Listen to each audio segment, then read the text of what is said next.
Alors, c'est pas du tout comme on le voit dans les films, dans les feuilletons et dans certaines séries. L'enquête criminelle, ça démarre pas par une enquête criminelle. Bien souvent, dans les séries, dans les feuilletons, on voit toute une équipe arriver avec des gens en blouse blanche, des gens extrêmement compétents, qui dès le départ se demandent quel est l'auteur. En fait, la première question qu'on se pose dans une enquête, quand on découvre un corps, c'est quelles sont les causes de la mort. Il s'agit de l'enquête suite à la découverte d'un cadavre.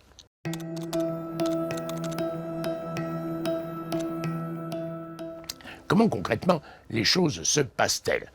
En général, et ça c'est un souvenir, c'est l'enquêteur, l'OPJ ou le commissaire de police est chez lui tranquillement, il est 3 heures du matin, et puis il reçoit un coup de téléphone en plein milieu de la nuit.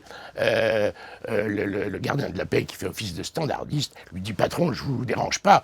À 3 heures du matin, bien sûr que non, j'attendais votre coup de fil, j'étais là, j'étais sur le pied de guerre, j'allais partir. Bon, et le gardien de la paix raconte une histoire. On a découvert un corps, etc., dans un endroit improbable, dans une position improbable, et c'est là que tout commence. Je vais vous raconter une histoire. On va essayer de raconter une histoire pour vous faire comprendre très concrètement comment les choses se passent. Imaginons un pêcheur au bord d'un fleuve, il est en train de pêcher tranquillement, et au fil de l'eau, il voit un corps qui flotte entre deux eaux, qui se croche sur sa ligne de pêche, il tire, il ramène ce corps vers la berge. Qu'est-ce qu'il va faire, ce pauvre pêcheur? Il est bien embêté, il va appeler bien évidemment le commissariat local. Le commissariat local va dépêcher sur place, va appeler les pompiers et dépêcher sur place un équipage de police pour placer le corps sur la berge de la rivière. À partir de là, le procureur de la République territorialement compétent va être avisé et va mandater un officier de police judiciaire, un OPJ, pour faire les premières constatations. Là, on n'est pas dans le cadre d'une enquête criminelle, on est dans le cadre d'une découverte de cadavres. C'est l'article 74 du Code de procédure pénale qui régit cette enquête. C'est pas un flagrant délit, c'est pas une enquête préliminaire, c'est une enquête particulière qui s'appelle l'enquête à la suite de découverte de cadavres. C'est une enquête pour rechercher les causes de la mort. Alors l'OPJ, il va en général, même presque toujours, requérir un médecin pour l'aider à faire ces constatations. Le médecin est une aide technique pour examiner le corps, pour essayer de voir est-ce que cet homme ou cette femme s'est suicidé. Est-ce que c'est un accident? Est-ce qu'il a pu tomber d'un pont ou tomber en glissant le long de la berge? Est-ce qu'il a été poussé par quelqu'un, ce qui n'est pas du tout la même chose? Est-ce que c'est un cadavre qui a été tué par coup de couteau et qui a été jeté dans le fleuve? Est-ce que c'est quelqu'un qui a eu un malaise? Il y a de nombreuses hypothèses possibles. Et là, en peu de temps et avec relativement peu de moyens, cet OPJ va essayer d'approcher au plus près de la vérité. C'est pas si simple, parce que d'une part, le médecin qui va requérir, c'est pas forcément un médecin légiste, c'est le médecin qui est disponible à ce moment-là, avec son habitude de ce genre d'investigation, et tous les médecins ne sont pas rodés à ce genre de pratique. Quant à l'OPJ, il se peut que ce soit un jeune OPJ qui ait peu d'ancienneté et qui soit lui aussi assez peu rodé à ce genre de pratique. Donc on a là une marge d'incertitude qui fait que cette première enquête, qui est en fait essentielle, cette première phase de l'enquête qui est essentielle, peut aboutir à des conclusions qui ne sont pas forcément les bonnes. Et là encore, dans cette deuxième étape, on peut aboutir à ce qu'on appellerait le crime parfait, si l'OPJ et le médecin font une erreur et estiment que les traces relevées ou ne voient pas les traces, c'est possible aussi. Dans ce cas-là, effectivement, le corps, ça partira comme si c'était une mort naturelle et on sera encore dans le cas d'un crime parfait. On va imaginer que ce corps qui est remonté sur la berge présente des traces de blessures, des traces de coupures. L'OPJ va en dresser procès-verbal, le médecin va faire un rapport, et le tout va être de déterminer à quoi sont dues ces traces de blessures, ces traces de coupures. Est-ce que ces traces de blessures, ces traces de coupures sont dues à des hélices de bateau? C'est tout à fait possible. Sont dues à des chocs contre la berge? Sont dues à des coups de couteau préalables à la noyade? Est-ce que le corps qu'on a retrouvé, qu'on sort de l'eau, était mort au moment où il a été immergé? Est-ce qu'il était encore vivant? C'est à toutes ces questions-là qu'il va falloir répondre. Alors à certaines questions, le simple examen du corps sur le bord de cette berge, on peut y répondre, mais à d'autres questions, il faudra probablement une autopsie pour pouvoir y répondre. Alors l'OPJ, quand il est sur place, il va bien sûr faire d'une part des constatations sur ce corps et d'autre part entendre celui qui a découvert le corps. Et celui qui a découvert le corps, on l'appelle l'inventeur du corps. Exactement comme quelqu'un qui a découvert un objet trouvé, c'est l'inventeur de l'objet trouvé. Ben, celui qui découvre le corps, c'est l'inventeur du corps. Donc on va l'entendre pour savoir dans quelles conditions il a découvert ce corps. Est-ce qu'il connaît cet homme ou cette femme qu'on a sorti de l'eau? Est-ce qu'il a vu quelque chose aux alentours? Est-ce qu'il a entendu quelque chose? On va faire une première enquête de voisinage, s'il y a des habitations autour de cette rivière, pour voir si des gens ont vu, entendu quelque chose, pour essayer de cerner du plus près possible la vérité. En général, au bord d'une rivière, au bord d'un canal, il n'y a pas forcément grand monde, et les gens n'ont pas vu ou entendu grand-chose. Donc on est dans une marge d'incertitude, on ne sait pas trop à quoi sont dues ces blessures, on ne sait pas trop si l'homme ou la femme était vivante ou morte avant d'avoir été immergé. Dans ce cas-là, le procureur de la République, qui est avisé des investigations faites par l'officier de police judiciaire, va en général décider d'une autopsie.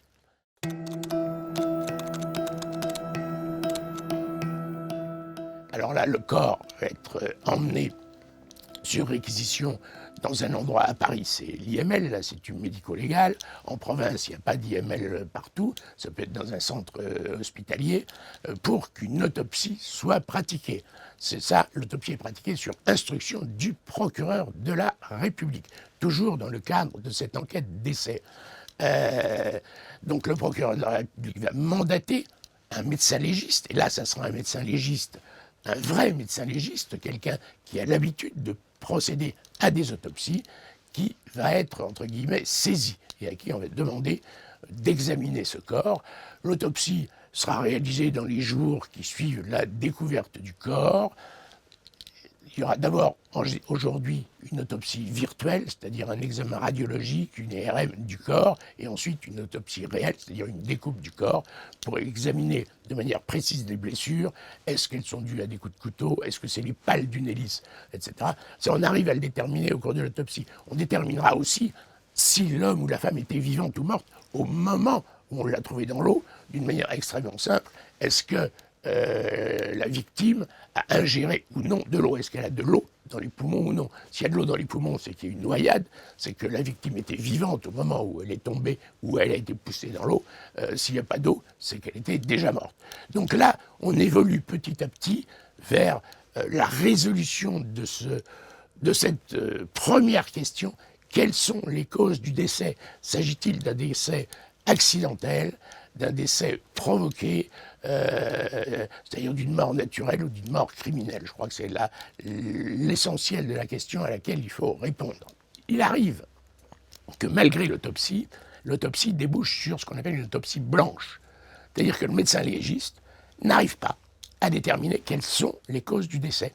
Auquel cas, le procureur de la République pourra ouvrir une information judiciaire, c'est-à-dire confier cette enquête à un juge d'instruction, pour que, avec ses moyens d'enquête, ce juge d'instruction continue à chercher quelles sont les causes de ce décès.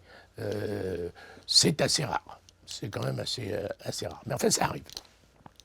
Alors, je vais vous raconter c'est la phase, à mon avis, c'est une des phases les plus délicates de l'enquête. C'est là où on a la marge d'erreur la plus importante, probablement. Et il m'est arrivé au cours de ma carrière de me retrouver dans des situations assez compliquées. Des crimes qui ressemblent à des suicides qui ressemblent à des crimes, des morts naturelles qui ressemblent à des crimes. Tout ça existe. Je vais vous raconter quelques histoires. Il m'est arrivé, c'était un soir de Noël, d'être appelé car une femme avait été trouvée dans un immeuble, au dernier étage d'un immeuble, dans les greniers d'un immeuble, là où elle habitait, une soupente, c'était une semi-clocharde malheureuse, et le corps était très abîmé. Le corps, la bouche était abîmée, le sexe était abîmé, toutes les parties molles du corps étaient extrêmement dégradées, ça pouvait donner l'impression que cette femme avait été massacrée, que cette femme avait subi des coups extrêmement violents, des coups de couteau. Et puis, avec le médecin requis, en s'approchant du corps, en faisant des constatations, on a réfléchi un peu et on s'est rendu compte que dans cette soupente, il y avait, c'est dur à dire, il y avait des rats. Il y avait des rats. Et que c'était les rats qui, probablement, s'étaient nourris des parties molles de cette victime. Ça ressemblait étrangement à des blessures, mais non, c'était une mort naturelle. L'autopsie qui a été ordonnée par le procureur de la République a confirmé cette première hypothèse. Une histoire complètement inverse. On est appelé dans mon service par un homme qui nous dit « Voilà, je suis quand même très étonné. Mon frère a été découvert mort chez lui. Le médecin a signé un certificat de décès sans obstacle médico-légal et mon frère va être incinéré dans les jours qui viennent. Or, je suis convaincu qu'il a été tué pour les raisons suivantes. » Il nous raconte la vie de son frère. Il nous dit, voilà, mon frère qui a 70 ans est veuf. Il est tombé amoureux d'une femme italienne, il est d'origine italienne, d'une femme plus jeune que lui. Et il est parti ces derniers jours en Italie pour la voir. Et sa fille, avec qui il était complètement brouillé, a décidé de se réconcilier avec lui et a proposé de venir le chercher à son retour à l'aéroport pour dîner avec lui. Or, on le retrouve chez lui, décédé dans son lit, le lendemain de son retour. Je ne comprends pas ce qui a pu se passer. Donc, oui, effectivement, c'est étonnant. On téléphone au parquet, le parquet nous saisit, on va chercher cette jeune femme et on l'entend. Et là, on sent que son récit est extrêmement confus. Elle finit par nous dire, oui, effectivement, c'est moi qui ai appelé les secours, en n'ayant plus de nouvelles de mon père, c'est moi qui ai fait intervenir les pompiers. C'est les pompiers qui ont découvert le corps et rien ne semblait anormal. Il était couché dans son lit avec son pyjama, la valise semi-ouverte, avec quelques affaires rangées, comme quelqu'un qui revenait de voyage. Et on pose un certain nombre de questions à cette femme qui s'embrouille, qui s'en mêle, surtout sur la question de savoir est-ce qu'il est venu dîner, comme dit son frère, chez vous, est-ce que vous êtes allé le chercher à l'aéroport, oui, non, peut-être, etc. Et puis petit à petit, la vérité se fait jour, et elle nous raconte la vérité, qu'elle est allée chercher effectivement son père à l'aéroport et qu'elle avait décidé de le tuer. Et pour le tuer, son mari était cuisinier, son mari avait fait ce soir-là un plat de pâtes, et dans ce plat de pâtes avait truffé quelque part ce plat de pâtes de Lexomil. Le Lexomil, c'est un médicament qui fait dormir quelque part, surtout quand il y en a beaucoup. Donc ce brave homme, il pensait le tuer avec le Lexomil. Le Lexomil n'a pas suffi. Ce brave homme s'est endormi sur le canapé, il vivait toujours, il respirait toujours. Donc cette femme, la fille de cet homme, aidée de son mari, a pris un oreiller, un coussin, et a comprimé la tête de cet homme sur le canapé, l'a étouffé. Il est mort, quasiment sans souffrir, sans s'en rendre compte. Sur ce, l'homme et la femme ont placé le corps de cet homme dans le coffre de leur voiture, et ce couple avait 2 jeunes enfants. Les 2 jeunes enfants, on ne peut pas les laisser tout seuls à la maison, donc ils les font monter également, ils les réveillent, ils les font monter dans la voiture, et par malchance, les enfants voient le corps de leur grand-père dans le coffre de la voiture, et posent la question aux parents de savoir « Mais qu'est-ce qu'il fait là, Pépé ?» Et les parents, sans se démonter, disent « Il joue à cache-cache ». C'était une réponse comme une autre. C'est ce que les enfants nous ont déclaré par procès verbal. Donc le coffre est refermé, le corps est conduit au domicile de ce vieil homme, et là, le couple déshabille cet homme, lui met son pyjama, ouvre la valise, etc., le place dans son lit, les draps sont mis, etc., si bien qu'effectivement, les secours en intervenant, les pompiers en intervenant ne constatent absolument rien d'anormal, le corps est allongé, on a vraiment l'impression que cet homme est mort d'une crise cardiaque, est mort de sa belle mort à la suite d'un voyage long et fatigant. En fait, il s'agit d'un homicide, et cet homicide aurait très très bien pu passer pour une mort naturelle si le frère de la victime ne nous avait pas appelés et n'avait pas eu de sévères doutes, de sérieux doutes quant aux causes de la mort de son frère. Donc vous voyez, on est tout à fait dans une phase d'enquête qui est extrêmement délicate. Il y a des suicides qui ressemblent à des meurtres, il y a des meurtres qui ressemblent à des suicides. Et là, je crois vraiment que la pratique de l'OPJ, la pratique du médecin qu'on fait intervenir, sont essentielles. Or, dans certains services, les OPJ sont jeunes, et dans certaines zones un peu rurales, il n'y a pas tant de médecins que ça, et les médecins n'ont pas forcément une compétence de médecin légiste qui leur permettent de déterminer quelles sont probablement les causes de la mort. On est vraiment dans la marge. Je crois que ce début d'enquête, c'est là où on risque quelque part d'avoir la première erreur judiciaire qui ferait d'un crime un crime parfait ou qui ferait d'une mort naturelle une mort criminelle.